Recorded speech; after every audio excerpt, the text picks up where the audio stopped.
Reka tubaramutse twongera kubaha ikaze mu kiganiro cacu cy'uyu munsi c'indongozi yo kwiga Bibiliya. Turi kuri ca gitabo umwanditsi yataziriye ngo kurondera abagenzi kubw'Imana, umunezero wo gusangira ubutumwa bwayo. Mu by'ukuri reka dushimira abantu bama babanye natwe na ntaryo muri bino vyigwa vy'indongozi y'abakuze yo kwiga Bibiliya, kuko ni vyigwa mu by'ukuri bihambaye kandi ni vyigwa iyo umuntu yavyize neza akabikurikirana biramukura ahantu bikamushikana ahandi. Tugeze ku cigwa ca gatatu kivuga ngo kuraba abantu ucishije mu maso ya Kristo. Uyu munsi naho tukaba tugiye kurabira hamwe icigwa co kuri uyu wa kane, igenekerezo rya 16 mu Kakaro umwaka wa 2020. Imbere yuko tuja mu cigwa nyezina reka dusenge. Data mwiza mu vyo dukunda, turaje imbere yawe kandi Data dusaba ngo uturungikire mpwemu wawe wera abane natwe muri umwanya tugiye kumara twiga kino cigwa kubwa Yesu umukiza wacu, amen. Iki cigwa rero, iki cigwa cyo kuwa kane nako murantunga ni kuwa gatanu. Iki cigwa cyo kuwa gatanu igenekerezo rya 16 mu Kakaro umwaka wa 2020, umwanditsi yacise ngo gushishoza amahigwe y'ubwenge mvajuru. Gushishoza amahigwe y'ubwenge mvajuru. Mu buzima busanzwe nta muntu numwe atarigera aronka amahigwe yo gukora iki kintu canke kiriya. Amahigwe tugiye kuraba mu ndangura kintu yaco, amahigwe nakaryo uronswa ko kugira ngo ushobore kuba wokora iki canke kiriya. Rero hariho abantu baronswa amahigwe yo gukora iki, ugaca usanga bagiye gukora kiriya. Ugasanga baronkejwe amahigwe yo kuja ahantu runaka bagaca bagenda ahandi. Hano rero baratubwira ngo mu gitabo cye byakozwe n'intumwa. Abandi bashobora kuvuga bati mu gitabo ca bene wacu, kuko natwe dusanzwe turi intumwa. Mu gitabo cye byakozwe n'intumwa cuzuye inkuru z'ukuntu intumwa zaronkejwe ku mahigwe mvajuru kugira bateze imbere ubwami bwa Kristo. Hano mu gitabo ugiye gusoma mu duce twose tw'igitabo cye byakozwe n'intumwa, barerekana ingene intumwa zagerageje guteza imbere ubutumwa bwa Kristo, ivy'ubwami bw'ijuru. Bagaca bavuga ngo nubwo ingorane zitari zisanzwe zibuze imbere mu ishengero ry'intango canke inyuma, ngo intumwa zo zaragerageje gukoresha ry'amahigwe zaronse. Kuri uyu munsi abantu tugira inzitwazo zitandukanye. Umuntu aronka amahigwe yo kuja kuvuga ubutumwa ahantu runaka, ukaza wumva arondeye inzitwazo ngo urumva ngo hajya ahantu ngo hameze nabi, canke ngo ni mu misozi nta kuntu hashikayo, ngo urabona nsanzwe mfise ibigwara bitandukanye. Nashaka twibuke Nowa, nako twibuke Yona Imana yamutumye Nininewe kuja kuvuga ubutumwa. Noneho mwese murazi ibyakurikiye. Yona ajya amahigwe yo kuja kuvuga ubutumwa Nininewe, yaciye akwepa kuja Nininewe yigira hehe? Itarushisha. Murazi ibyakurikiye. Ageze bari mu bwato, Yona yamizwe n'urufi amara imisi 3 mu nda y'urufi, kubera yuko amahigwe yaronkejwe yo kuja kuburira ab'Nininewe ngo bave mu vyaha byabo yayafashe minenegwe, ntabwo yayakoresheje nk'uko yayahawe. Hano mu gitabo umwanditsi yaraduhaye isomwa tubona mu ca 2 ca Bikorinto 2 guhera ku murongo wa 12 gushika ku wa 13. Havuga ngo ariko aho naja i Tirowa njanye n'ubutumwa bwiza bwa Kristo, ngasanga nugururiwe urugi mu mwami wacu, nabuze uko nduhuka mu mutima wanje, kuko ntasanze Tito mwene data. Nuko narabasezeye nja i Makedoniya.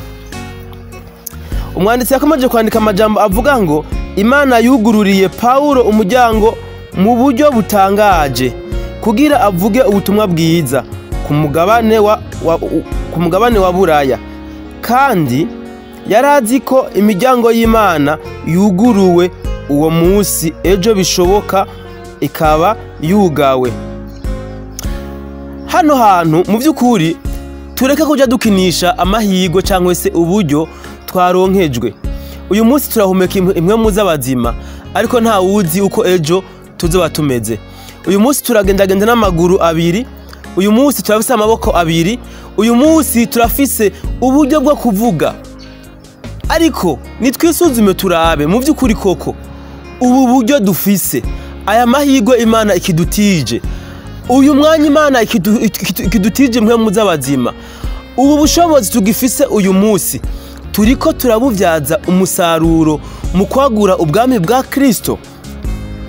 Hano umwanditsi yakomeje kwandika avuga ngo mu kwabira ako karyo hamwe no mu kuraba ayo mahirwe yaciye agenda ubwo nyene i Masedoniya. Mu by'ukuri Paulo yaratubera akaroro keza mu byo kudakinisha amahirwe yaronka. Paulo akaryo kose yaronka yakabyazamwo umusaruro. Paulo ashitse i Tiro agasanga Tito sihari, yaciye akoresha ayo mahirwe nyene aja i Masedoniya kugira iki? Kwamamaza ubwami bwa Kristo. Imana yo mu isezerano rishasha ni Imana y'ijambo ryuguruye. Imana ituronsa amahirwe y'ubwenge mvajuru yo gusabikanya ukwizera kwacu. Mu by'ukuri uyu mwanditsi ndavuga ko yanditse kino gitabo ahumekewe na mpwemu w'Imana, kuko ubu turafise umwidagaduro, turafise uburenganzira, turafise agahengwe, turafise ndetse n'amahirwe yo kugira ngo tuvuge ijambo ry'Imana mu buryo bwiyaguye, mu buryo bwisanzuye. Nahacu kumenya ingene turiko turakoresha uyu mwanya tugitijwe, nahacu kumenya ingene turiko turakora kugira ngo twagure ubwami bw'Imana. Umwanditsi akomeza kuvuga ngo ubandanije gusoma iki gitabo cya bene wacu cyangwa se iki gitabo cye byakozwe n'intumwa, ngo Imana iri kugikogwa. Hano yaravuze ko imiryango iruguruye mu bisagara byinshi cyane, mu ntara zose, mu makomine yose, ku misozi yose, mu bihugu byose, ngo na cyane cyane mu mitima ya buri wese mu bantu b'Imana. Tureke gukinisha aka karyo Imana ikidutije, nimuze tukabyaza umusaruro, kuko ejo hawe ntahuzi. Ushobora gusitara ukava mu mubiri, ibyawe bikaba bihereye ngaho. None koko nkamwe ubugingo bwawe guhagararira ngaho, uzoba waramariye iki Kristo? Mu muzuko wawe uzozuka ku muzuko wa mbere canke ku muzuko wa kabiri bivanye n'ibikorwa uzoba warakoze canke warirengagije gukora. Hano umwanditsi yakomeje kutwereka irindi somo, ayandi masomo dusoma mu gitabo c'ibyakozwe n'intumwa. Ndavuga gitabo nyene ca bene wacu ku gigabane cyawo c'8 kuva ku murongo wa 26 gushika ku murongo wa 38. Ni mirongo itwereka ingene na Filipo yagerageje gufata amahirwe yaronse yose, yagerageje gufata amahirwe yaronse mu kuyabyaza umusaruro. Baratwereka ko Filipo yari mu nzira igana ku Mana hamwe n'ingene yakiriye amahirwe mvajuru. Nigihe Filipo yabatiza ya nkone, bahuriye ku nzira, hama inkone yari kirasoma mu gitabo cy'ababwishwa n'Imana ya Yesaya, imirongo itashoboye gutahura. Hama Filipo ijwi ry'Imana rimuza ko rimugira ngo yegere. Amaze kwegera, iyi nkone yariko irasoma amajambo atatahukirwa gose. Hama Filipo agirirwa amahirwe yo kuyamutahuza, maze iyi nkone ifata icemezo cyo kugira iki? Cyo kubatizwa mu mazi menshi. Mu by'ukuri turafise uburero bwinshi cyane bw'abantu mu byanditswe by'Iranda bagiye bagerageza gukoresha amahirwe uko bayaronka kose uko bayaronka kose bayakoresha uko nyene bayaronkejwe.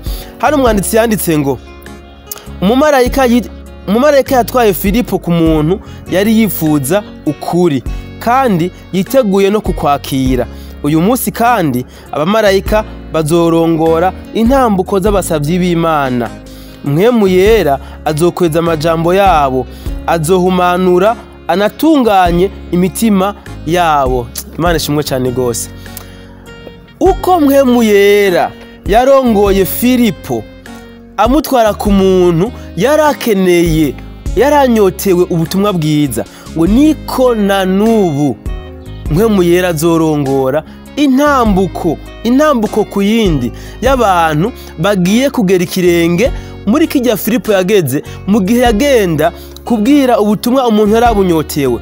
Nawe ni waba wumva koko umuriro uri kuradudubiza muri wewe kugira ngo uje kuburira bene data, kugira ngo utware ubutumwa aha na hariya. Mpwemu Yera ariteguye kuguherekeza. Hari ijambo ryanjyoheye ngaha ngo Mpwemu Yera azokweza amajambo yabo. Mpwemu Yera mu yandi majambo azokweza amajambo ya wewe mu gihe uzaba witeguye kujana ubutumwa bwiza. Ngo azohumanura anatunganye imitima yabo. Imana ntabwo icubahiro rwose. Aya ni amajambo turiko turayavuga umuntu ashobora kuvuga ngo turabamenyereye, ngo nta kindi kintu mushobora gukora. Mugabo mu by'ukuri aya majambo yahumetswe n'Imana. Nimba uzi ko uri umuntu waremwe n'Imana, uzi ko ufise igihe runaka ugomba kumara ku isi, wakagomba gukoresha umwanya wose uronse, wakagomba gukoresha akaryo kose uronse kugira ngo ukorere umuremyi wawe. Ngo umumarayika yarungitse kwa Filipo yari gushobora kwikorera igikorwa ca Kristo kuri ujya Munyetiyopiya. Ngo ariko si gutyo Imana ikora. Ubugombe bwayo nuko abantu bagira uruhara ku gakiza k'abandi bantu. Ngo ubugombe bwayo, mandi majambo ngo ubugombe bw'Imana ngo nuko abantu bagira uruhara ku gakiza k'abandi bantu. Iyi ni passage dusoma mu gitabo cyanditswe na Ellen G. White, Conqueror Pacifique, page ya 91. Imana ifise uburyo ikora ibintu byayo.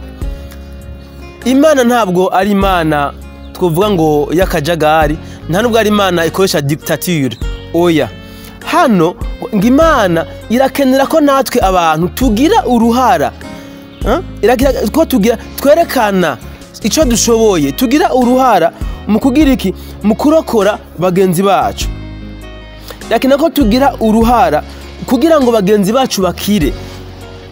Ubwo ruhara nago si urundi, ni ukuvuga ubutumwa bwiza, ni ukubasanga hirya no hino, kuja mu misozi. Hano hejuru umwanditsi yarakivuze ko intara, imitumba, ibihugu vyose hariho imitima y'abantu inyotewe ijambo ry'Imana. Nibwo ruhara Imana dukeneye ko.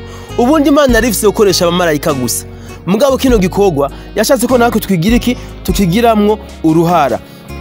Hano umwanditsi yanditse ngo nimba dufise amatwi yo kumva hamwe n'amaso yo kuraba, natwe nyene tuzorongorwa n'abamarayika bataboneka kugira bikunde dushikire abo bose bifuza kumenya ukuri k'ubwami bw'Imana. Imana ntabwo icubahiro cyane gose. Ngo nimba dufise amatwi yo kumva, ngo tukaba dufise n'amaso yo kubona, ngo Imana izorongora abamarayika bayo, nako ngo Imana izorungika abamarayika baturongore. Imana ntabwo icubahiro cyane gose. Iki cigwa mu by'ukuri ni cigwa novuga kiryoshe cyane gose kandi gitahuritse.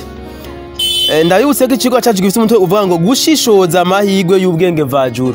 Tureka gukinisha amahirwe twahawe, dufise igihe gito cyane gose, umwanya ku mwanya, intambuko ku ntambuko. Tugomba kuraba ko atakajye dushobora kuronkamwo uko kangana kose kugira ngo tuvuge ubutumwa bw'Imana.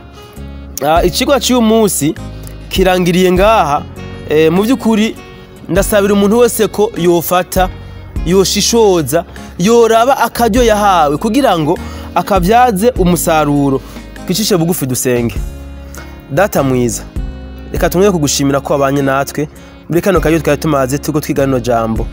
Turinginga ngo Data ukomeze Data kudushubangira mu mitima yacu, maze Data tugire ikimazi kubwa Yesu umukiza wacu. Amen.